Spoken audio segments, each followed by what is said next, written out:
ನಮಸ್ಕಾರ. ಸಂಪ್ರದಾಯದ ಹಾಡುಗಳ ಚಾನಲ್ಗೆ ಎಲ್ಲರಿಗೂ ಸುಸ್ವಾಗತ. ಇವತ್ತು ಗೋಗ್ರಾಸ್ ಅಂದರೆ ಏನು ಮತ್ತು ಅದರ ಮಹಿಮೆ, ಅದರ ಬಗ್ಗೆ ಹೇಳ್ತಾ ಇದ್ದೇನೆ. ಕೆಲವು ಮನೆಗಳಲ್ಲಿ ನಿತ್ಯವೂ ಹಾಗೂ ಕೆಲವು ಮನೆಗಳಲ್ಲಿ ಹಬ್ಬ ಹರಿದಿನಗಳಲ್ಲಿ ಈ ಗೋಗ್ರಾಸ್ ನೈವೇದ್ಯ ಇಡುವುದನ್ನು ಕೆಲವರು ನೋಡಿರಬಹುದು. ಈ ಗೋಮಾತೆಯಲ್ಲಿ ಮುಕ್ಕೋಟಿ ದೇವತೆಗಳು ಇರುತ್ತಾರೆ ಅಂತ ಕೇಳಿದ್ದೀವಿ. ಗವಾ ಮಂಗೇಶು ತಿಷ್ಠಂತಿ ಭುವನಾನಿ ಚತುರ್ದಶ. 14 ಲೋಕಗಳು ಗೋವಿನಲ್ಲಿ ಅಧಿಷ್ಠಿತ ಅಂತ ಹೇಳ್ತಾರೆ. ನಮ್ಮ ಹಿರಿಯರು ಯಾವುದೇ ಹಬ್ಬ ಹರಿದಿನಗಳಲ್ಲಿ ದಿನವೂ ತಾವು ಭುಂಜಿಸುವ ಪದಾರ್ಥಗಳಲ್ಲಿ ಸ್ವಲ್ಪವು ತೆಗೆದಿಟ್ಟು ಗೋವಿಗೆ ಗೋಗ್ರಾಸ್ ಅಂತ ನೈವೇದ್ಯ ಕೊಡ್ತಾ ಇದ್ದರು. ಈ ಗೋಗ್ರಾಸದಿಂದ ಗೋಪಾಲಕೃಷ್ಣ ತುಂಬ ಪ್ರಸನ್ನನಾಗ್ತಾನೆ ಅಂತ ಹೇಳ್ತಾರೆ. ದೇವಲೋಕದ ಕಾಮಧೇನು ಸುರಭಿ. ಈ ಕಾಮಧೇನುವಿನ ಜಾತಿಯಲ್ಲಿ ಜನಿಸಿದ ಗೋಜಾತಿಯಲ್ಲಿ ಬಂದ ಎಲ್ಲ ಗೋವುಗಳನ್ನು ಕಾಮಧೇನುವಿನ ಸನ್ನಿಧಾನ ಮಾಡಿಕೊಂಡು ಇದಕ್ಕೆ ಸುರಭಿ ಅಂತಲೇ ಕರೀತಾರೆ. ಈ ಸುರಭಿ ವಿಷ್ಣುದೇವನ ಪ್ರತೀಕ. ಆಕೆ ಎಲ್ಲರಿಗೂ ಹಾಲು ನೀಡುವ ತಾಯಿ. ಎಂದೆಂದಿಗೂ ವಿಷ್ಣು ಪದದಲ್ಲಿ ನೆಲೆಗೊಂಡ ಈ ಗೋತಾಯಿ ನಾನಿತ್ತ ಗೋಗ್ರಾಸವನ್ನು ಸ್ವೀಕರಿಸಲಿ ಅಂತ ಗೋಗ್ರಾಸವನ್ನು ನಮ್ಮ ಹಿರಿಯರು ಕೊಡುತ್ತಿದ್ದರು. 3 ಲೋಕಕ್ಕೂ ಮಾತೆಯಾಗಿ ಸರ್ವ ಪುಣ್ಯ ರಾಶಿಯನ್ನು ಹೊಂದಿದ ಪವಿತ್ರವಾದ ಸುರಭಿಯ ಮಕ್ಕಳಾದ ಗೋವುಗಳು ನಾನಿತ್ತ ಗೋಗ್ರಾಸವನ್ನು ಸ್ವೀಕರಿಸಲಿ ಅಂತ ಹೇಳಿಕೊಳ್ಳಬೇಕು. ಹಸುಗಳೆಲ್ಲ ನಮ್ಮ ತಾಯಿ, ಎತ್ತುಗಳೆಲ್ಲ ನಮ್ಮ ತಂದೆ. ಅಂತಹ ಗೋವುಗಳಿಗಿತ್ತ ಈ ತುತ್ತು ಮುಷ್ಠಿ ಗೋಗ್ರಾಸಿನಿಂದ ನಮ್ಮ ಶ್ರೀಕೃಷ್ಣನು ಪ್ರೀತನಾಗಲಿ ಎಂದು ಭಾವಿಸುತ್ತಿದ್ದರು. ಗವಾಂತರ್ಗತ ಗೋಪಾಲಕೃಷ್ಣ ಪ್ರಿಯತಾಂ ಎಂದು ಹೇಳಿಕೊಳ್ಳುತ್ತಿದ್ದರು. ಬ್ರಹ್ಮಯಜ್ಞ, ದೇವಯಜ್ಞ, ಪಿತೃಯಜ್ಞ, ಮನುಷ್ಯಯಜ್ಞ ಹಾಗೂ ಭೂತಯಜ್ಞಗಳು ಇವೆ. ಗೃಹಸ್ಥನಿಗೆ ಈ 5 ಯಜ್ಞಗಳು ಕರ್ತವ್ಯ. ಮನೆಗೆ ಹಸಿದು ಬಂದ ವ್ಯಕ್ತಿಗೆ ಆತಿಥ್ಯವಿಟ್ಟು ತೃಪ್ತಿಯಾಗಿ ಉಣಬಡಿಸುವುದು ಇದು ಮನುಷ್ಯಯಜ್ಞ. ಈ ಯಜ್ಞದಲ್ಲಿ ಹಸಿದ ವ್ಯಕ್ತಿ ಅಗ್ನಿ, ಅನ್ನ ಭೋಜ್ಯಗಳು ಆಹುತಿ. ಅನ್ನಶ್ಚ ಕ್ಷುದಿತಂ ಪಾತ್ರಂ ಅಂದರೆ ಅನ್ನದಾನಕ್ಕೆ ಬಂದ ಅತಿಥಿಗಳು ಪಾತ್ರರಾರು. ಬರೀ ಅನ್ನದಾನವಷ್ಟೇ ಅಲ್ಲ, 4 ಜನರಿಗೆ ಉಪಯೋಗವಾಗುವ ಸಮಾಜದ ಉಪಯೋಗ ಸೇವೆಗಳೂ ಕೂಡ ಮನುಷ್ಯಯಜ್ಞ ಅಂತ ಅನಿಸಿಕೊಳ್ತವೆ. ಈ ಮನುಷ್ಯಯಜ್ಞದಿಂದ ಮನುಷ್ಯನಿಗೆ ಮಾಡುವ ಇದು ಒಂದು ಸಮಾಜದ ಋಣ. ಇನ್ನು ಭೂತಯಜ್ಞ ಸಕಲ ಪ್ರಾಣಿಗಳಿಗೆ ಆಹಾರ ಕೊಡುವಂಥದ್ದು. ಮನುಷ್ಯ ತನ್ನ ಬದುಕಿನಲ್ಲಿಯ ಗೋ, ವೃಷಭ ಇವುಗಳ ಉಪಕಾರ ಮರೆಯುವಂತಿಲ್ಲ ಮತ್ತು ದೇವ ಕರ್ಮಗಳನ್ನು ಕೂಡ ನಿರ್ವಹಿಸಲು ಸಾಧ್ಯವಿಲ್ಲ.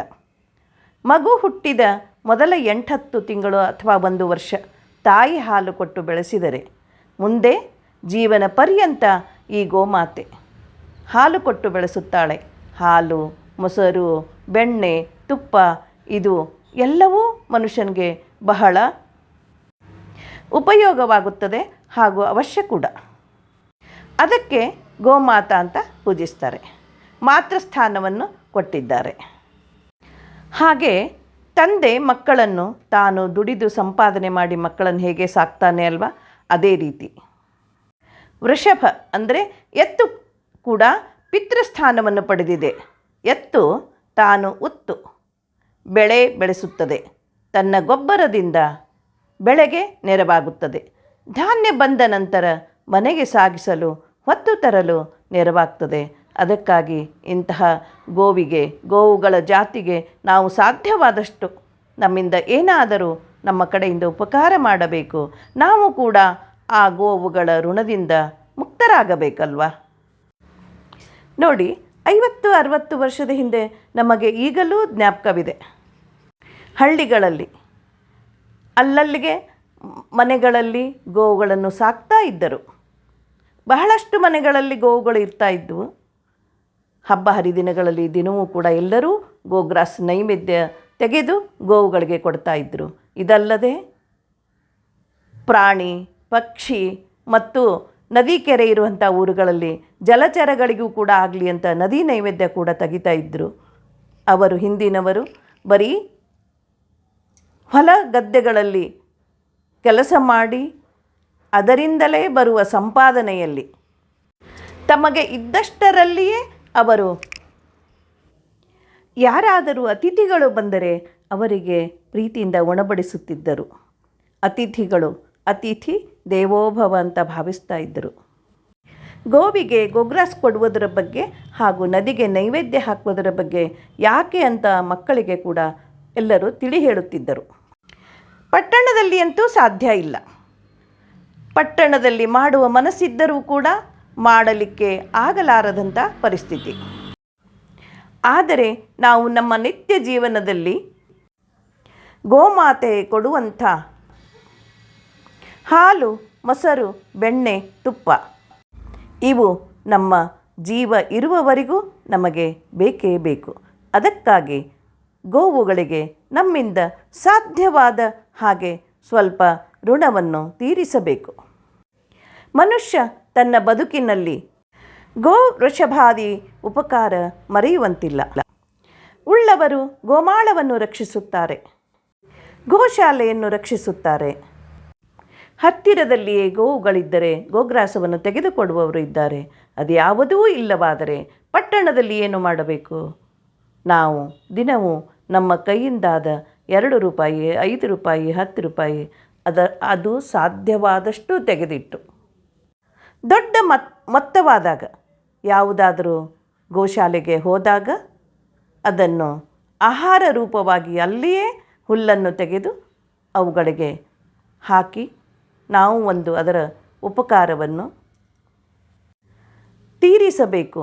ಇಷ್ಟು ಮಾತ್ರ ನಮ್ಮ ಕೈಯಿಂದ ಸಾಧ್ಯವಾಗಬಹುದು.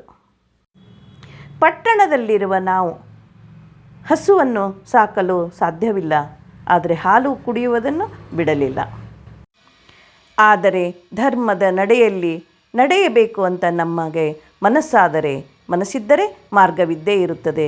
ಈ ರೀತಿಯಾಗಿ ನಾವು ನಮ್ಮ ಕಡೆಯಿಂದ ಸಾಧ್ಯವಾದಷ್ಟು ಆ ಗೋವಿನ ಉಪಕಾರ ನಾವು ತೀರಿಸಬೇಕು. ಹಬ್ಬ ಹರಿದಿನಗಳಲ್ಲಿ ಗೋಪೂಜೆ ಮಾಡಿ ಅಕ್ಕಿ ಬೆಲ್ಲ ನಮ್ಮ ಕಡೆಯಿಂದ ಸಾಧ್ಯವಾದಷ್ಟು ಹುಲ್ಲು ಕೂಡ ತೆಗೆದು ಅದಕ್ಕೆ ಕೊಡುವಂಥ ನಮ್ಮದು ಒಂದು ಆಚರಣೆ ಇರಬೇಕು. ಹಿಂದಿನ ಕಾಲದಲ್ಲಿ ತುಂಬ ಓದದೇ ಇದ್ದರೂ ಕೂಡ ಈ ಎಲ್ಲ ಆಚರಣೆಯನ್ನು ಅವರು ಎಷ್ಟೊಂದು ಚೆನ್ನಾಗಿ ನಡೆಸಿಕೊಂಡು ಬರುತ್ತಾ ಇದ್ದರು. ಇದಕ್ಕೆ ಒಂದು ಅರ್ಥವಿತ್ತು. ಅವರದು ಸಾರ್ಥಕವಾದ ಜೀವನ. ಸ್ವಲ್ಪವಾದರೂ ಅನ್ನದಾನವಾಗಲಿ ಅಂತ ಈ ರೀತಿಯಾಗಿ ತಮ್ಮಿಂದ ಅಳಿಲು ಸೇವೆ ಅನ್ನದಾನ ಅಂತ ಭಾವಿಸ್ತಾ ಇದ್ದರು. ಇದು ನಮ್ಮ ಹಿರಿಯರಿಂದ ನಾವು ಕಲಿತ ಇದು ಒಂದು ಸಂಪ್ರದಾಯ. ಗೋಮಾತೆಯನ್ನು ಪೂಜಿಸಿ ಅದಕ್ಕೆ ಗೋಗ್ರಾಸನ್ನು ನೀಡುವಂಥ ಇದು ಒಂದು ಸಂಪ್ರದಾಯ ತುಂಬ ಮಹತ್ವದ್ದು.